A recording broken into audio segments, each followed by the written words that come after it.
Perkenalkan, nama saya Muhammad Ardian, saya dari kelas 11 pemasaran 1, nomor absen 18. Dan rekan ini, Perkenalkan, nama saya Iqbal Kawardana, saya dari pemasaran 1 juga. Absen saya 16. Jadi di sini kami akan menerangkan tentang materi Blok Ambalat. Blok Ambalat adalah blok laut luas mencakup 15.235 km persegi yang terletak di Laut Sulawesi atau Selat Makassar dan berada di dekat perpanjangan perbatasan darat antara Sabah, Malaysia, dan Kalimantan Utara, Indonesia. Penamaan blok laut ini didasarkan atas kepentingan eksplorasi kekayaan laut dan bawah laut, khususnya dalam bidang pertambangan minyak. Blok laut ini tidak semuanya kaya akan minyak mentah. Persoalan klaim diketahui setelah pada tahun 1967 dilakukan pertemuan teknis pertama kali mengenai hukum laut antara Indonesia dan Malaysia.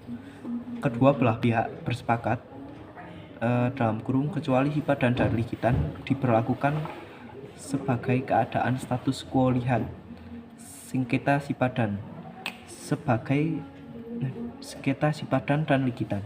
Pada tanggal 27 Oktober 1969 dilakukan penandatanganan perjanjian antara Indonesia dan Malaysia. Ya Allah.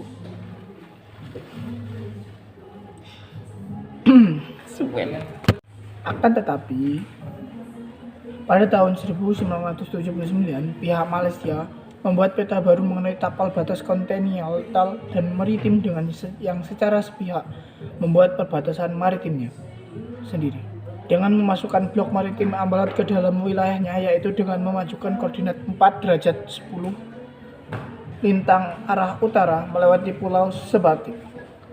Indonesia memprotes dan menyatakan tidak mengakui klaim itu. Merujuk pada perjanjian tapal batas kontinental Indonesia Malaysia tahun 1969 dan persetujuan tapal batas laut Indonesia dan Malaysia tahun 1970. Indonesia melihatnya sebagai usaha secara terus-menerus dari pihak Malaysia untuk melakukan ekspansi terhadap wilayah Indonesia. Kasus ini meningkat profilnya setelah Pulau Sipadan dan Ligitan juga berada di blok Ambalat. Dinyatakan sebagai bagian dari Malaysia oleh Mahkamah Internasional tanggal 21 Februari 2005. Ditakat Unarang, nama resmi Karang Unarang. Sebanyak 17 pekerja Indonesia ditangkap oleh awak kapal perang Malaysia KD Sri Malaka. Angkatan Laut Malaysia mengejar nelayan Indonesia keluar Ambalat. Malaysia dan Indonesia memberikan hak menambang ke Shell, Unocal, dan Eni. Berkaitan dengan itu pula, surat kabar Kompas mengeluarkan berita bahwa Menteri Pertahanan Malaysia telah memohon maaf berkaitan perkara tersebut. Berita tersebut segera disanggah oleh Menteri Pertahanan Malaysia yang menyatakan bahwa kawasan tersebut adalah dalam kawasannya ditutup oleh Malaysia. Dengan itu, Malaysia tidak mempunyai sebab untuk memohon maaf karena berada dalam perairan sendiri. Sejajar dengan itu, Malaysia menimbang untuk mengambil tindakan undang-undang terhadap surat kabar Kompas yang dianggap menyiarkan informasi yang tidak benar dengan sengaja.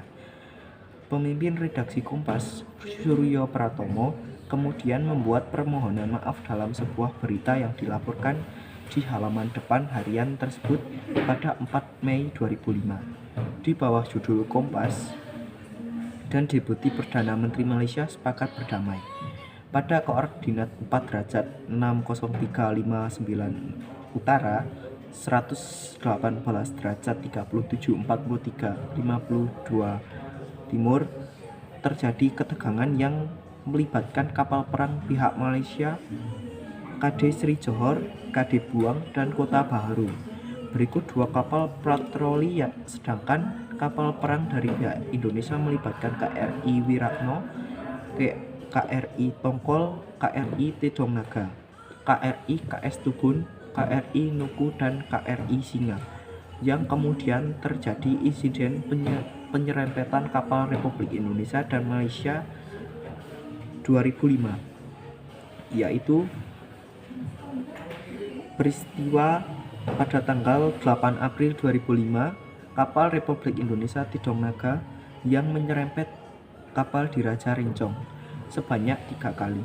Akan tetapi tidak pernah terjadi tembak-menembak karena adanya surat keputusan Panglima TNI nomor Skep 158 nomor 4 2005 tanggal 21 April 2005 bahwa pada masa damai unsur TNI AL di wilayah perbatasan RI atau Malaysia harus bersikap mengedepankan perdamaian dan TNI AL hanya diperbolehkan melepaskan tembakan bila mana setelah diawali adanya tembakan dari pihak Malaysia terlebih dahulu. Samsudin Bardan, Ketua Eksekutif Persekutuan Majikan Malaysia (MIF), menganjurkan agar warga Malaysia mengurangi pemakaian tenaga kerja berasal dari Indonesia. Pihak Indonesia mengeklaim adanya 35 kali pelanggaran perbatasan oleh Malaysia. Tanggal 24 Februari 2007, pukul 10 waktu Indonesia Timur Tengah, yakni kapal perang Malaysia KD Budiman dengan kecepatan 10 knot memasuki wilayah Republik Indonesia sejauh 1 mil laut. Pada sore harinya, pukul 15 waktu Indonesia Tengah, kapal perang KD Sri Perlis melintas dengan kecepatan 10 knot memasuki wilayah Republik Indonesia jauh 2 mil laut yang setelah itu dibayang-bayangi KRI Welang. Kedua kapal berhasil diusir keluar wilayah Republik Indonesia. Tanggal 25 Februari 2007, pukul 9 waktu Indonesia Tengah, KD Sri Perli memasuki wilayah RI sejauh 3.000 yard yang akhirnya diusir keluar oleh KRI Untung Suropati. Kembali sekitar pukul 11, satu pesawat udara patroli maritim Malaysia jenis Beechcraft B200T Super King melintas memasuki wilayah Republik Indonesia sejauh 3.000 yard. Kemudian, 4 kapal perang yakni KRI Ki Hajar Dewantara, KRI Keris, KRI Untung Suropati, dan KRI Welang disiagakan. Blok Ambalat merupakan masalah lama yang seringkali menimbulkan ketegangan dan menghambat hubungan Indonesia-Malaysia. Sayangnya, proses penyelesaian masalah ini cenderung berjalan lambat. Indonesia dan Malaysia telah berulang kali melakukan perundingan untuk menyelesaikan masalah Ambalat. Akan tetapi, hingga kini belum ada kejelasan mengenai penyelesaian sengketa tersebut. Berdasarkan hukum internasional, dalam hal terjadinya sengketa wilayah laut, maka penyelesaiannya dilakukan sesuai ketentuan UNCLOS 1982. Negara yang bersengketa diwajibkan menyelesaikan dengan cara-cara damai. Jika cara tersebut tidak berhasil mencapai persetujuan, maka negara-negara terkait harus mengajukan sebagian sengketa kepada prosedur wajib. Indonesia dan Malaysia sendiri memilih jalan damai dalam penyelesaian sengketa perbatasan ini. Hal tersebut terlihat dari perundingan-perundingan yang sudah dilakukan oleh perwakilan kedua negara. Pemerintah Indonesia pada tahun 2009 pernah menyebut tidak akan membawa masalah Blok Ambalat ke Mahkamah Internasional. Mengingat posisi Indonesia yang kuat, meski begitu, pemerintah berulang kali menegaskan bahwa kedaulatan Indonesia merupakan harga mati yang tidak bisa akan ditawar. Dengan prosedur ini, sengketa hukum laut akan diselesaikan melalui mekanisme dan institusi peradilan internasional yang telah ada, seperti Mahkamah Internasional. Dalam buku ajar Proxy War karya Ivan Yolivan ditulis bahwa Blok Ambalat adalah blok laut luas 15.235 km persegi yang terletak di Selat Makassar. Ambalat memiliki potensi kekayaan yang luar biasa, terutama minyak. Tidak mengherankan kalau Indonesia dan Malaysia akhirnya memperebutkan wilayah tersebut. Sebetulnya, kedua negara sudah menandatangani perjanjian tapal batas landas kontinen Indonesia-Malaysia pada 27 Oktober 1969. Namun, Malaysia malah mengingkari perjanjian 10 tahun kemudian. Malaysia diketahui melakukan klaim sepihak dengan beragam tindakan provokasi. Hingga akhirnya pada tahun 2009,